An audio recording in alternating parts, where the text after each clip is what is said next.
What is going on, guys? Today we are looking at Road to the Final Promes, the 84 Ajax cam. He is a very nice player, to be honest. He really is something special in terms of what he could get up to. I feel like he's one of them ones that everyone kind of likes. Not necessarily the easiest to get into a team on full chem. Obviously, I think personally this card at this moment in time is a cracking super sub. We have played him in first team and then we have played him in super sub level just to see what the difference is. If that kind of like less chemistry boost actually makes a massive difference on him. And obviously at this moment in time we are looking for him to get an upgrade. Ajax did very well last year in the Champions League and hopefully can kind of produce that again. Will they because is that the question? Because they've lost a lot of their players. De Ligt went, De Jong went. I feel like there's probably more. Van der Beek's gone. Trying to think, there's probably more in there that I haven't seen. It's kind of like the lower players, but they all were a unit together. Ziyech obviously went as well. So there is a lot of players that kind of were glued together and really did well that have now left. But anyway, let's get into the Promes review. Make sure you like and subscribe down below. We are on, I think this is like the 5th road to the final already. We are trying to get as many of them done. Jesus is next, I can confirm. Let's get into it. So with Promes, he is 84 rated. He has gone 2+ on his previous card, his gold card, which is an 82 rated. We've had +2 on everything bar from the shooting and the passing, which is both a +3. Absolutely incredible stuff right there, with the chance to go up as well, which we cannot complain one bit. I feel like it's a nice little upgrade to start with. He's got cracking pace, good dribbling, shooting's it's above average. Same with the passing. There's a few things I'd like to increase, but on the price, 345 on the Xbox, 326 on the PlayStation. Not a bad price at all. I feel like that was kind of where he was gonna come in at anyway. With the chance of him obviously going up, there is still a big chance in that. I'm not too sure how Ajax are doing in the group stages. Let me know down below if you do know. I will obviously have a look as well, just to kind of give myself some little bit of clarity on where they actually are and is this card either worth an investment or not. And I personally stay away from them just because,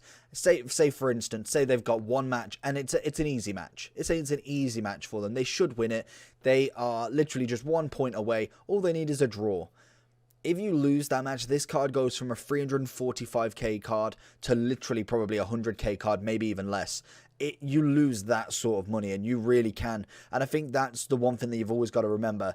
I personally like getting these road to the finals, as many untradables as possible, and that's why I like doing gold upgrades. I got Sterling, not last year, but the year before, and he went up to a 92 by the end.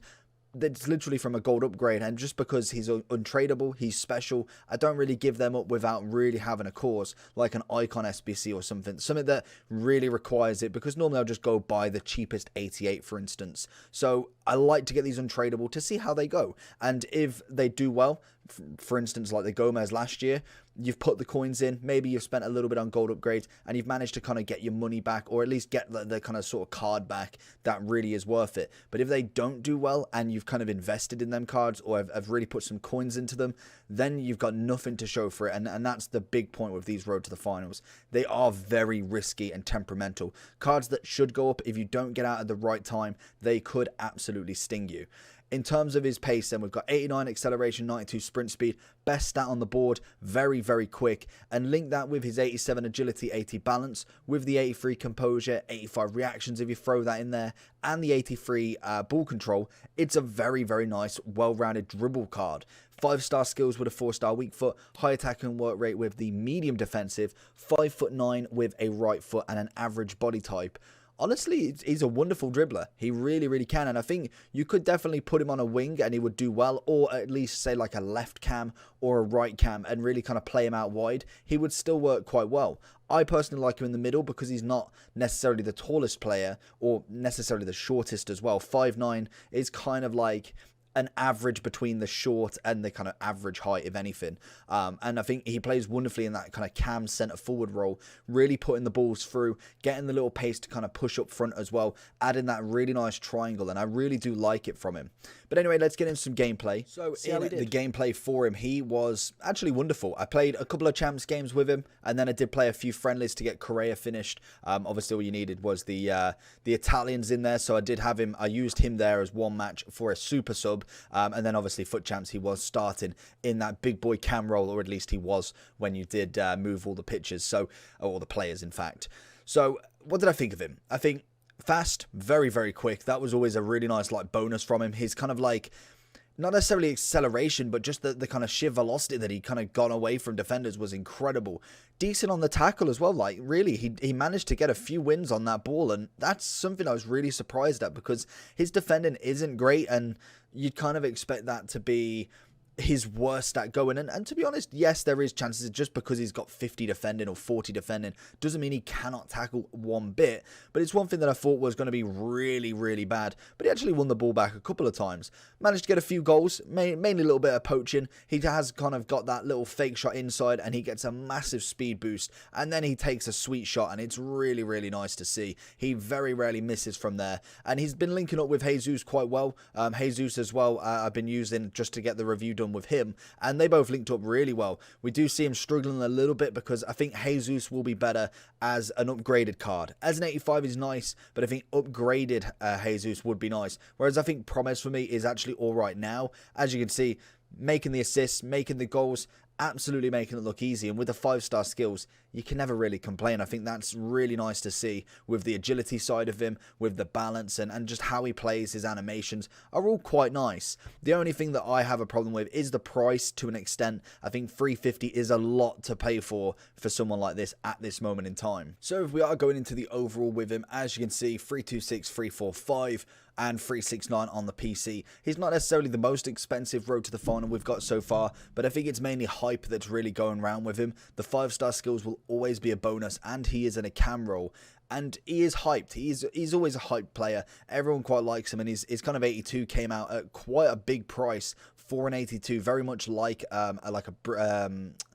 who am I thinking? Like a St. Max, like a Furlan Mendy, who's 83 now. He comes out at such a big price for such a low rated card, because he's not necessarily packed loads. Obviously now he has dropped a hell of a lot, but he did have quite a nice price when he started the game, and then this card obviously was going to be quite good as well, with the chances of going up, Ajax doing well. You've got the links of a Dumfries rule breaker, you've then got De Jong, De Ligt, you've got Depay in form. There's quite a lot of Dutch players. I still think he's not necessarily the easiest person to strong link.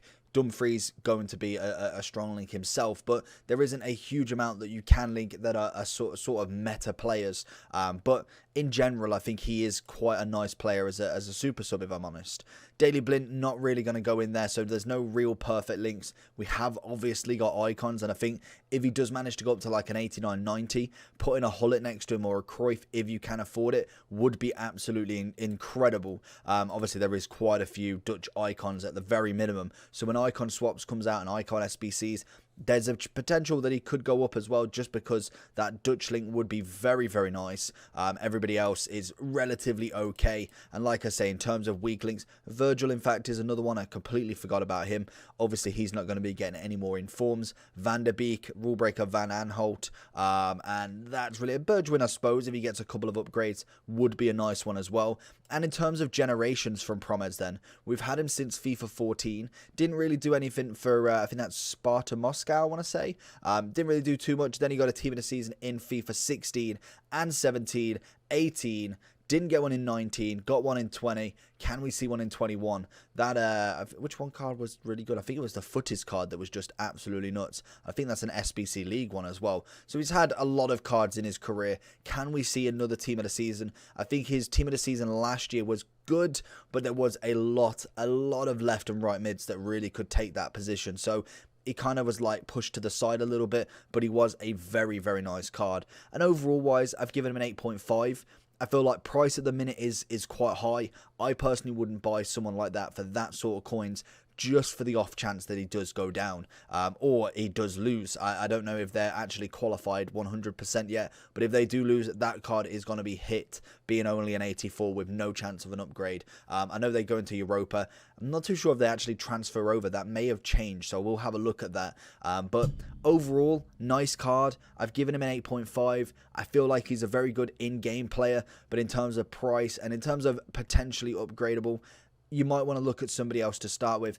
other than that, I think super sub is definitely where he would lie in a lot of people's teams, just because trying to get him linked in without no icons and with no real Dutch links, like really De Ligt is not meta, De Jong is okay but no informs yet, Dumfries is nice, so you do get that link, which is good, but again, there is only so many players that you can link him with. But hopefully you enjoyed this video. If you did, make sure to smash that like button, and I'll see you all for the next one. Peace.